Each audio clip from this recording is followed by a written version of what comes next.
Tips to get your offer accepted. In this highly competitive seller's market, you need strategies to get that offer accepted.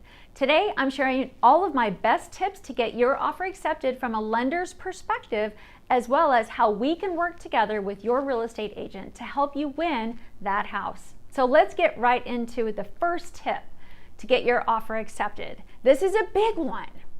Make sure that your loan is completely pre-underwritten at the time of pre-approval before you ever even go out and go shopping. Begin by completing your home loan application. Your credit's going to be pulled and the lender is going to ask you to provide a lot of documentation. They're doing this because they do want to make sure that you are qualified, which is going to help when they prepare your pre-qualification or pre-approval letter. Because in that letter, they have to indicate whether they have received your income documentation, your asset documentation, etc. Lenders disclose in pre-qualification or pre-approval letters whether they have received the buyer's income documentation or asset documentation. So having a letter without providing your documentation to the lender, you might as well just wad that piece of paper up and throw it out. In this market, it's all about positioning yourself as the strongest buyer, which means having your loan pre-underwritten if you're using a home loan to purchase a home. My next tip to get your offer accepted is to make sure you have chosen a lender who can deliver on time. A 30-day or less closing ability is critical. In many cases, we're closing in 2 to 3 weeks. You've got to have that in your tool belt when you're out there writing offers. If closing fast is important to a seller, making sure you're working with a lender that can deliver makes a difference. My next tip to get your offer accepted is make sure your lender is an advocate on your behalf and calling the listing agent. I'm calling listing agents on Saturday morning, Sunday night, whatever it takes. I'm calling the listing agent on your behalf, reaching out, making sure that they know the strength of your home loan. It's all about solutions, and having a lender build strategy around your personal scenario helps to make you a stronger buyer. For example, one of the strategies we're talking about with buyers today is if they're in a position to pay cash. Even though that they can pay cash, many ultimately want to leverage with a home loan. If they can pay cash and we can follow with a home loan immediately or within 30 to 60 days, that's important. Or maybe they're paying cash and we can run a home loan beside it.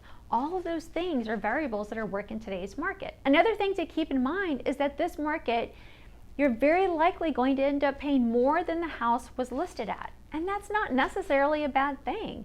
If you're waiving the appraisal contingency and you know you're going to pay more for the house than your real estate agent thinks it's going to appraise for, you need to understand what that means from a numbers standpoint. Working with a lender to walk you through those scenarios will help you feel more confident and at ease and embrace the numbers part of the equation. Here's the bottom line. Don't let your lender be the reason why your offer doesn't get accepted. The lending component is such a big piece of the whole pre-approval letter process. So make sure you're choosing wisely and choosing someone who understands strategy to help you get in a position to get your offer accepted. Now more than ever, an A-lending team is just vital. I've been lending for over 26 years. I have an amazing team around me that's very experienced and educated, and it really does take a village to do what we do. We've got a hotline, 480-725-0150, that you can access after hours or on the weekends. We want to be sure that you have a clear understanding of today's market climate.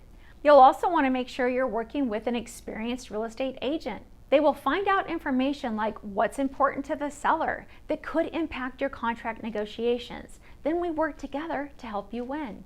For example, they may say, hey, this house is listed at price, but it's probably going to go under contract at a much higher price. So what does that really mean to you? Having a lender that can walk you through it in a very transparent and non-complicated way is so important, because it could be a deal breaker if you don't understand how the numbers come together. You might walk away from this house just because you don't understand, and we don't want that. Or maybe your realtor is writing an escalation clause in the purchase contract, which essentially means that you're agreeing to pay X dollars above the highest and best offer.